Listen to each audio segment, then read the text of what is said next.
సరే, దీని కొంచెం విడమర్చి చూద్దాం. ఈనాటి లోతైన విశ్లేషణలో మనం ద 4 phases ఆఫ్ ఎవర్జన్ అంటే ద్వేషం లేదా విముఖత యొక్క 4 ముఖాలు అనే ఒక అద్భుతమైన మూలపత్రంపై చర్చించబోతున్నాం. ద్వేషం అనగానే మనకు వెంటనే గుర్తొచ్చేది కోపం, లేదా ఎవరితోనైనా గొడవ పట్టం కదా. అవును, సాధారణంగా అందరూ అనుకునేది అదే. కాని ఈ మూలపత్రం వివరిస్తున్న తాత్విక బోధనల ప్రకారం చూస్తే ద్వేషమనేది ఎప్పుడూ పైకి కనిపించేంత సరళమైనది కాదు. అంటే అది మనలో ఎన్ని సూక్ష్మమైన రకాలుగా దాగి ఉంటుంది, దాన్ని ఎలా గుర్తించాలి అనేదే ఈనాటి మన ప్రధాన లక్ష్యం. అసలు ద్వేషాన్ని ఒక సంక్లిష్టమైన మానసిక ప్రక్రియగా ఎలా అర్థం చేసుకోవాలి? ఈ విశ్లేషణ కోసం మనం ముందుగా ధమ్మమందించే మానసిక పటాన్ని ఆధారంగా చేసుకోవాలి. ఎందుకంటే మనం ఎప్పుడూ విముఖతను లేదా ద్వేషాన్ని మండుతున్న అగ్నిలాగా వేడిగా ఉండే ఒక ఆవేశంగా మాత్రమే ఊహించుకుంటాం. ఖచ్చితంగా కోపం అంటేనే ఒక రకమైన వేడి కదా. కానీ ఈ మూలపత్రం ప్రస్తావించే అత్యంత ఆసక్తికరమైన విషయమేమిటంటే ద్వేషమనేది ఎప్పుడూ వేడిగా ఉండదు. కొన్నిసార్లు అది చాలా చల్లగా ఉంటుంది, మరికొన్నిసార్లు అది మనసుపై ఒక బరువైన రాయిలా అనిపిస్తుంది. ఒక బరువైన రాయిలాగానా? అవును. ఇంకొన్నిసార్లు అది పరిస్థితుల నుండి మనల్ని వెనక్కి లాగే అదృశ్య శక్తిలా కూడా పనిచేస్తుంది. సమాజం ఆమోదించే ఎన్నో సున్నితమైన భావోద్వేగాల వెనుక ఈ విముఖత దాగి ఉంటుంది. మనం పైకి చూసే కోపం వెనక మాత్రమే కాకుండా మనకు తెలియకుండానే జరిగే ఎన్నో ప్రక్రియల వెనక ఈ విముఖత దాగి ఉందన్నమాట. మూలపత్రంలో దీనికున్న 4 ప్రధాన రూపాల గురించి స్పష్టంగా వివరించారు కదా. అందులో మొదటిది ఆక్రమణ. ఆక్రమణ అంటే ముందుకు దూసుకుపోవడం. ఇది బహుశా అందరికీ చాలా సులభంగా అర్థమయ్యే వేడి కోపం. ఒక వస్తువును లేదా వ్యక్తిని బలవంతంగా నియంత్రించాలనే ప్రయత్నం. ఒక ఉదాహరణ ద్వారా దీన్ని ఎలా అర్థం చేసుకోవచ్చు? ఒక భిక్షువు ప్రశాంతంగా తన దారిన తాను వెళుతున్నప్పుడు దారిన పోయే వ్యక్తి ఆయన పట్ల కఠినంగా లేదా అవమానకరంగా మాట్లాడారనుకోండి. అప్పుడు వీరికి తగిన బుద్ధి చెప్పాలి అని వెంటనే బదులు చెప్పాలనే ఆవేశమొస్తుంది. సరిగ్గా చెప్పారు. ఎదుటి వ్యక్తిని మాటలతో అణచివేయాలనే తీవ్రమైన కోపం పుడుతుంది. ఆ ప్రస్తుత పరిస్థితి తనకు అనుకూలంగా లేదు కాబట్టి దాన్ని తన అదుపులోకి తీసుకోవాలనే మనస్సు యొక్క తపన. ఇది ఒక విధంగా వాస్తవికతపై మనసు చేసే దాడి. ఆక్రమణ గురించి మనం సులభంగానే గుర్తించగలం, ఎందుకంటే అది నేరుగా కనిపిస్తుంది. కానీ రెండవ రూపమైన భయం గురించి చదివినప్పుడు నాకొక కొత్త కోణం పరిచయమైనట్లనిపించింది. అవును, భయం అనేది ఒక రకమైన వెనక్కి తగ్గడం. మనస్సు దీన్ని నేను భరించలేను అని చెప్పి దూరాన్ని సృష్టించుకునే ప్రయత్నమే భయం అని మూలపత్రంలో పేర్కొన్నారు. అంటే ప్రాణరక్షణ కోసం పుట్టే సహజమైన భయం కూడా ప్రస్తుత క్షణాన్ని తిరస్కరించడమే అవుతుందన్నమాట. ఇది వినడానికి కొంచెం ఆశ్చర్యంగా ఉన్నా లోతుగా ఆలోచిస్తే భయం అనేది ఒక అదృశ్యమైన నెట్టివేత. మనం కేవలం శారీరక భద్రత గురించే ఆలోచిస్తాం. కాని మానసిక స్థాయిలో భయం అనేది అక్షరలా మనం అనుభవిస్తున్న ప్రస్తుత క్షణం పట్ల మనకున్న ద్వేషమే. భయం ఎలా ద్వేషమవుతుందో ఇంకాస్త విడమర్చి చెప్పగలరా? తప్పకుండా. ఇక్కడ మనస్సు ఒక పరిస్థితిని చూసి భవిష్యత్తు నొప్పిని ఊహించుకుని మానసికంగా వెనక్కి పరిగెడుతుంది. ఒక భిక్షువు అడవిలో ఏకాంతంగా ధ్యానం చేస్తున్నప్పుడు రాత్రిపూట క్రూర జంతువుల అరుపులు వినిపించాయనుకోండి. అప్పుడు పుట్టే భయం కేవలం ఆత్మరక్షణకు సంబంధించింది మాత్రమే కాదంటారా? కాదు. ఆ అనిశ్చిత పరిస్థితి పట్ల, ఆ క్షణంలో తన అదుపులో ఏమీ లేదనే వాస్తవం పట్ల మనస్సుకున్న తీవ్రమైన విముఖతను అది సూచిస్తుంది. నాకు ఇది వద్దు, ఈ క్షణం ఇలా ఉండకూడదు అని మనసు బలంగా చెప్పడం. ఆ అంగీకరించలేని తత్వమే ఒక రకమైన ద్వేషం. అంటే భయం ఒక అదృశ్యమైన నెట్టివేతన్మాట. మూడవ రూపమైన అసహ్యం కూడా దాదాపు ఇలాంటిదే అనిపిస్తోంది. నిజమే. అసహ్యమనేది అపవిత్రత లేదా అసహ్యకరమైన భావన ఆధారంగా వచ్చే విముఖత. మనస్సును శుభ్రం చేసుకోవాలనే తపనతో ఒక విషయాన్ని తిరస్కరించడం. ఒక విషయాన్ని చూసి ఇది అపవిత్రమైనది అని ముద్రవేసి దాని చుట్టూ ఒక గోడ కట్టుకుని తనను తాను కుదించుకోవడమే ఈ అసహ్యం అనుకోవచ్చా? ఖచ్చితంగా. అసహ్యమనేది మనస్సు చేసే ఒక కఠినమైన తీర్పులాంటిది. ఒక భిక్షువు దారిలో నడుచుకుంటూ వెళ్తున్నప్పుడు బాగా మురికిగా ఉన్న ప్రదేశాన్ని చూసినప్పుడు సహజంగానే మనస్సు దాన్ని తిరస్కరిస్తుంది. ముఖం చిక్లిస్తుంది కదా. అవును. కాని తాత్విక బోధనల ప్రకారం ఆ అసహ్యం కేవలం పరిశుభ్రతకు సంబంధించినది కాదు, వాస్తవాన్ని ఉన్నదున్నట్లుగా అంగీకరించలేకపోవడం. ఈ ప్రపంచంలో కుళ్ళిపోవడం, మురికి కావడం అనేది కూడా ఒక సహజమైన ప్రక్రియే. ఆ వాస్తవికత పట్ల మనస్సు చూపిస్తున్న ఒక రకమైన సూక్ష్మమైన ద్వేషమే ఈ అసహ్యం అంటారన్నమాట. సరిగ్గా పట్టుకున్నారు. మనస్సు ఎప్పుడూ తనకు అనుకూలమైన వాటిని మాత్రమే కోరుకుంటుంది. దానికి విరుద్ధంగా ఏది ఉన్నా దానిపై అసహ్యాన్ని పెంచుకుంటుంది. ఇక్కడ వరకు చూస్తే ఆక్రమణ, భయం, అసహ్యం ఇవన్నీ ఒక పరిస్థితిని నెట్టివేసే ప్రయత్నంగా స్పష్టంగా కనిపిస్తున్నాయి. కాని ఈ 4 రూపాల్లో చివరిది చాలా మోసపూరితమైనది. అదే దుఃఖం లేదా విచారం. దీన్ని లోపలికి కుంచుకోవడమని వర్ణించారు. అవును, మార్చలేని పరిస్థితుల పట్ల లేదా కోల్పోయిన వాటి పట్ల ఉండే నిరసన భావమే దుఃఖమనుంది. అసలు దుఃఖాన్ని గడ్డకట్టిన ద్వేషంగా ఎలా అర్థం చేసుకోవాలి? దుఃఖమనేది విముక్త యొక్క అత్యంత సంక్లిష్టమైన రూపం. ఎందుకంటే మనం దుఃఖాన్ని చాలా సున్నితమైన భావనగా చూస్తాం. అందులో కోపమేమీ కనిపించదు. కానీ లోతుగా గమనిస్తే దుఃఖం ఒక బలమైన ప్రతిఘటన. ఎలాగో ఒక ఉదాహరణతో వివరిస్తారా? ఇందాకటి భిక్షువ ఉదాహరణని తీసుకుందాం. ఆయన నిత్యం తన ఆహారం కోసం ఎన్నో ఏళ్లుగా వాడుతున్న మట్టి పాత్ర ఒకటి పొరపాటున కిందపడి ముక్కలు ముక్కలుగా పగిలిపోయిందనుకోండి. ఆ వస్తువు పట్ల ఉన్న అనుబంధం వల్ల సహజంగానే బాధ కలుగుతుంది కదా? కలుగుతుంది. కాని ఆ బాధ వెనుక దాగి ఉన్న అసలు సత్యమేమిటంటే ఆ వస్తువు యొక్క అనిశ్చితిని, దాని నాశనాన్ని ఆయన మనసు అంగీకరించలేకపోవడం. ఇది ఇలా జరిగి ఉండకూడదు, ఆ పాత్ర పగిలిపోకూడదు అని జరిగిపోయిన వాస్తవాన్ని మార్చలేక లోపల కుమిలిపోవడమే దుఃఖం. పరిస్థితులను మార్చలేక ఆ ద్వేషం లోపలే గడ్డగట్టుకుపోతోందన్నమాట. అందుకే దీన్ని గడ్డగట్టిన ద్వేషమంటారు. ఇది వింటుంటే మన భావోద్వేగాలను మనం చూసే కోణమే పూర్తిగా మారిపోతుంది.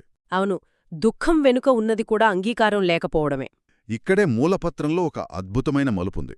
ద్వేషమనేది కేవలం ఈ 4 రూపాల్లోనే కాకుండా ఇంకా ఎన్నో మారువేషాల్లో మన జీవితంలో అల్లుకుపోయి ఉంటుందని వివరించారు.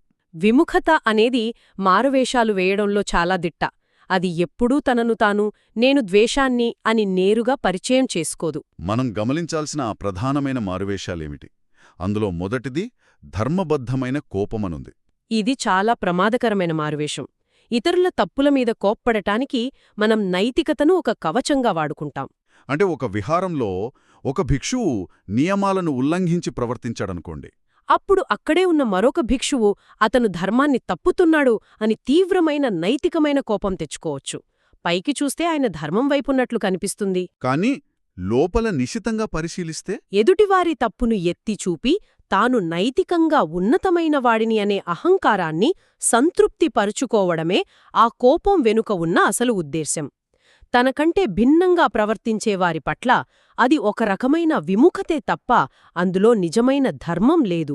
మనం చేసే కోపం సరైనదే అని మనకు మనమే ఒక నైతికమైన సర్టిఫికేట్ ఇచ్చేసుకోవడం అన్నమాట. ఇది నిజంగా చాలా సూక్ష్మమైన అహంకారం. ఇక రెండవ మారువేషం ఆందోళన లేదా దిగులు.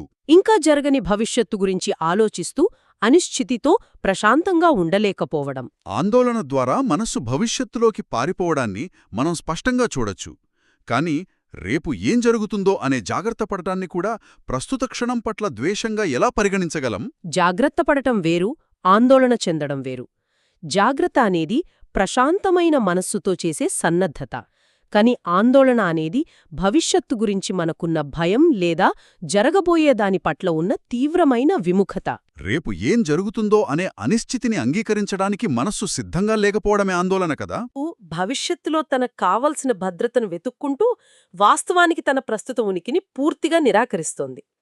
ఇప్పుడున్న ప్రశాంతతను వదిలేసి లేని భవిష్యత్తు గురించి భయపడటమనేది వాస్తవికతను ద్వేషించడమే అవుతుంది. సరే, భవిష్యత్తు గురించి భయం లేదు, గతం గురించి ఆలోచన లేదు, కేవలం ప్రశాంతంగా కూర్చున్నాననుకోండి. అప్పుడైనా మనసు ఊరుకుంటుందా? ఇక్కడే విసుగు అనే మరో సూక్ష్మమైన విముఖత తెరపైకొస్తుంది. మూలపత్రం ప్రకారం అహం కోరుకునే ఉద్దీపనలు లేకపోవడం వల్ల ప్రస్తుత క్షణాన్ని తిరస్కరించడమే విసుగు. ఇది చాలా ఆశ్చర్యకరంగా ఉంది. అవును, విసుగు అనేది ఒక అత్యంత సూక్ష్మమైన అసహ్యం. మన మనస్సు ఎప్పుడూ ఏదో ఒక వినోదాన్ని లేదా కనీసం కొత్త ఆలోచనను కోరుకుంటూనే ఉంటుంది. దానికి ఖాళీగా ఉండటం ఇష్టముండదు. ఒక భిక్షువు గంటల తరబడి అడవిలో ధ్యానంలో కూర్చున్నప్పుడు మనస్సుకు ఆసక్తికరమైన శబ్దాలు రాకపోతే లోపల ఒక రకమైన అలజడి పుడుతుంది. ఏమీ జరగడం లేదు, సమయం వృధా అవుతోంది అని మనస్సు ఫిర్యాదు చేయడం ప్రారంభిస్తోంది. అంటే ఆ ఖాళీగా ఉన్న ఎలాంటి మార్పు లేని ప్రస్తుత క్షణాన్ని మనస్సు భరించలేకపోతోంది, దాన్ని తిరస్కరిస్తోంది. ఆ ప్రశాంతమైన శూన్యత పట్ల మనస్సు చూపిస్తున్న ద్వేషమే ఆ విసుగు అనమాట. చాలా లోతైన విశ్లేషణ. ఇక 4వ మారువేషం అపరాధ భావం. గతంలో చేసిన పనుల పట్ల తనపై తానే కోపం తెచ్చుకోవడం, తనను తాను అసహ్యించుకోవడం. కానీ ఇక్కడ నాకొక సందేహం. ఒక పొరపాటు చేసినప్పుడు బాధపడటమనేది నైతికతకు గుర్తు కదా, దాన్ని కూడా ద్వేషమని ఎందుకనాలి? ఇది చాలా ముఖ్యమైన ప్రశ్న. మనం ఆరోగ్యకరమైన పశ్చాత్తాపం మరియు విషపూరితమైన అపరాధ భావం మధ్య తేడాను గుర్తించాలి. తప్పు జరిగినప్పుడు నేను పొరపాటు చేశాను అని తెలుసుకోవడం ఆరోగ్యకరమైనది. అందులో ఒక పాఠం నేర్చుకోవడం ఉంటుంది. అవును. కాని మూలపత్రం ప్రస్తావిస్తున్న అపరాధ భావం అనేది తనపై తానే ప్రయోగించుకునే నిరంతర ఆక్రమణ. గతంలో జరిగిన పొరపాటును తలుచుకుని నేను ఎంత పనికిమాలిన వాణిని అని పదే పదే నిందించుకోవడం. ఈ కూడా ఒక రకమైన ద్వేషమే. కాని ఇక్కడ ద్వేషించబడే వస్తువు స్వయంగా ఆ వ్యక్తే. ఖచ్చితంగా.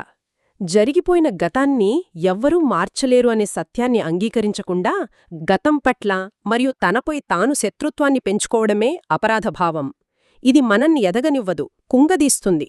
ఇదంతా చూస్తుంటే ఈ 4 రూపాలు, ఈ మారువేషాలు మన మనస్సును ఎంతలా బంధించి ఉంచుతున్నాయో అనిపిస్తోంది. మనం రోజంతా ఏదో ఒక రూపంలో ఈ విముఖతను అనుభవిస్తూనే ఉన్నాము. మరి దీనికి పరిష్కారం ఏమిటి? దీనికి బుద్ధుని తాత్విక బోధనలలో అద్భుతమైన విరుగుడుంది. మూలపత్రమిక్కడ సల్లేఖ సుత్త అనే పదాన్ని ప్రస్తావించింది. సల్లేఖ సుత్త అంటే మానసిక మాలిన్యాలను లేదా చెడు భావాలను క్రమక్రమంగా తొలగించే మార్గం కదా? అవును. ఇక్కడ మనం గమనించాల్సిన విషయమేమిటంటే, ఈ భావాలను బలవంతంగా అణచివేయడం ఏమాత్రం పరిష్కారం కాదు. కోపం వచ్చినా, భయం వచ్చినా వాటిని లోపల అణచిపెడితే అవి మరింత ప్రమాదకరంగా బయటకొస్తాయి. దానికి బదులుగా సతి లేదా స్పష్టమైన ఎరుకను పెంచుకోవాలి అని ఈ బోధనలు చెబుతున్నాయి. సరిగ్గా చెప్పారు. మనసులో ఒక భావన తలెత్తినప్పుడు దానితో మమేకం కాకుండా ఒక సాక్షిలా దాన్ని గమనించడం. ఇప్పుడు నాలో ఆక్రమణ పుడుతోంది, భయం మొదలవుతోంది అని స్పష్టంగా చూడగలగాలి. ఆ ఎరక వచ్చిన తరువాత ఆ నెగటివ్ భావాలకు వ్యతిరేకమైన సానుకూల భావాలతో వాటిని ఎదుర్కోవాలి. మూలపత్రంలో 3 ప్రధానమైన విరుగుడుల గురించి చెప్పారు గదా, అందులో మొదటిది మైత్రి. ఆక్రమణను మరియు అసహ్యాన్ని ఎదుర్కోవడానికి మైత్రి అనే ఆయుధం అద్భుతంగా సహాయపడుతోంది. మైత్రి అంటే కేవలం పైకి కనిపించే చిరునవ్వు కాదు, అది ఒక లోతైన, స్వచ్ఛమైన ప్రేమ. ఒక భిక్షువు తన దైనందిన జీవితంలో దీన్ని ఎలా ఆచరిస్తాడు? కోపం వచ్చినప్పుడు మనసు సహజంగానే ఎదుటివారిని ఒక శత్రువుగా చూస్తుంది. కాని మైత్రిని అలవాటు చేసుకున్నప్పుడు ఆ శత్రుభావాన్ని విచ్ఛిన్నం చేస్తాం. ఒక భిక్షువును ఎవరైనా తీవ్రంగా దూషించినప్పుడు ఆయన వెంటనే కోపానికి గురికాడు. ఈ వ్యక్తి ఏదో అంతర్గత అశాంతితో, అజ్ఞానంతో బాధపడుతున్నాడు అని అర్థం చేసుకుంటాడు గదా? అవును. వారిలోని సాధారణ మానవత్వాన్ని అర్థం చేసుకుని దయను చూపించడమే మైత్రి. అలాగే అసహ్యం కలిగినప్పుడు ప్రపంచంలోని ప్రతీదీ ఒక ప్రయోజనాన్ని కలిగి ఉంటుందని అంగీకరించడానికి కూడా మైత్రి పూర్తిగా సహాయపడుతుంది. శత్రుత్వాన్ని స్నేహభావంతో కరిగించడమన్నమాట. ఇక రెండవ విరుగుడు కరుణ. దుఃఖాన్ని మరియు భయం వెనక ఉన్న నొప్పిని జయించడానికి కరుణ ఎలా ఉపయోగపడుతుంది? కరుణ అనేది మైత్రి కంటే ఇంకాస్త లోతైనది. మనం కరుణను ప్రాక్టీస్ చేసినప్పుడు ఆ గడ్డకట్టిన దుఃఖం కరిగిపోవడం మొదలవుతుంది. ఆ పగిలిపోయిన మట్టిపాత్ర ఉదాహరణలో భిక్షువు తన బాధను పట్టుకుని వేలాడడు. ఈ ప్రపంచంలో నాకే కాదు, ప్రతి ఒక్కరికీ ఏదో ఒక నష్టం జరుగుతూనే ఉంటుంది అని అర్థం చేసుకుంటాడు. ఆ సార్వత్రికమైన నష్టాన్ని అంగీకరించినప్పుడు తన పట్ల తనకు కరుణ కలుగుతుంది. అప్పుడు దుఃఖమనేది ఒక విముఖతగా కాకుండా అంగీకారంగా మారుతుంది. అలాగే భయం అనేది కూడా మనల్ని మనం రక్షించుకునే ప్రయత్నంలో పుట్టే ఒక నొప్పి కదా? అవును. ఆనపట్ల మనం కరుణతో ఉన్నప్పుడు, మన భయాన్ని ఒక చిన్న పసిబిడ్డలాగా సానుభూతితో చూసినప్పుడు, ఆ భయాన్ని ఎదిరించి నిలబడే ఒక ప్రశాంతమైన ధైర్యమొస్తుంది. ఈ వివరణ వింటుంటే మనలోని ప్రతికూల భావాలకు మనమే చికిత్స చేసుకోగలమని అర్థమవుతుంది. ఇక మూడవది మరియు అత్యంత బలమైనది అని చెప్పబడినది ప్రజ్ఞ లేదా వివేకం. మనం ద్వేషించే వస్తువు లేదా విషయం కూడా శాశ్వతం కాదని గ్రహించడమే ప్రజ్ఞ. ఇది విముక్తను సమూలంగా ఎలా తొలగిస్తుందసలు? ప్రజ్ఞ ఎలా పనిచేస్తుంది? ప్రజ్ఞ అంటే వాస్తవ స్వభావాన్ని, సత్యాన్ని ఉన్నది ఉన్నట్లుగా తెలుసుకోవడం. మనం దేనినైతే తీవ్రంగా ద్వేషిస్తున్నామో అవన్నీ అశాశ్వతమైనవే అని గ్రహించడమే ప్రజ్ఞ. ఆ వస్తువులు, మనుషులు మాత్రమే కాదు, ఆఖరికి మనలో పుట్టే ఆ ద్వేషం కూడా అశాశ్వతం కాదు. అవి గాలిలో అలల్లాగా వస్తుంటాయి, పోతుంటాయి. అవును. మనసు ఈ అశాశ్వతాన్ని పూర్తిగా అర్థం చేసుకున్నప్పుడు ఏ పరిస్థితులపైనా పట్టు సాధించాలనే ప్రయత్నం వాటంతటవే ఆగిపోతాయి. ప్రజ్ఞ అనేది ఒక పదునైన కత్తిలాంటిది. అది పట్టుకోవాలనే కోరికను ముక్కలు చేస్తుంది. అప్పుడు సహజంగానే మనస్సులోని విముఖత కరిగిపోయి ఒక స్వచ్ఛమైన ప్రశాంతత మిగులుతుందన్నమాట. ఈ విశ్లేషణ మన ఆలోచనా విధానాన్ని పూర్తిగా మార్చేలా ఉంది. మనం ఇప్పటివరకు చర్చించిన ఈ లోతైన అంశాలను ఒకసారి గుర్తు చేసుకుంటే, ద్వేషమనేది కేవలం ఆవేశపూరితమైన కోపం మాత్రమే కాదు. అది భయంగా మనల్ని వెనక్కి లాగుతుంది, అసహ్యంగా దూరం నెడుతుంది, లేదా దుఃఖంగా కుంచుకుపోయేలా చేస్తుంది. అంతేకాదు, అది ధర్మబద్ధమైన కోపం, ఆందోళన, విసుగు మరియు అపరాధభావం లాంటి ఎన్నో మారువేషాల్లో దాగి ఉంటుంది. వీటిని ఎరుక ద్వారా స్పష్టంగా గమనించి మైత్రి, కరుణ మరియు ప్రజ్ఞలతో ఎదుర్కోవడమే ఏకైక మార్గం. ఖచ్చితంగా. ఇదొక నిరంతర సాధన. మనం ప్రతిక్షణం మన మనస్సును అప్రమత్తతతో గమనించుకుంటూ ఉండాలి. ఈ లోతైన విశ్లేషణను ముగించే ముందు ఒక కొత్త కోణాన్ని పంచుకోవాలనిపిస్తోంది.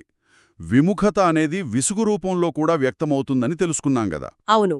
ప్రస్తుత క్షణాన్ని భరించలేకపోవడం వల్ల వచ్చే విసుగు. మరి తదుపరిసారి ఎప్పుడైనా ఏ పని చెయ్యకుండా కేవలం ప్రశాంతంగా కూర్చున్నప్పుడు మనకు సాధారణమైన విసుగు వస్తే దాన్ని కేవలం ఉత్సాహం లోపించడంగా మాత్రమే చూడకండి.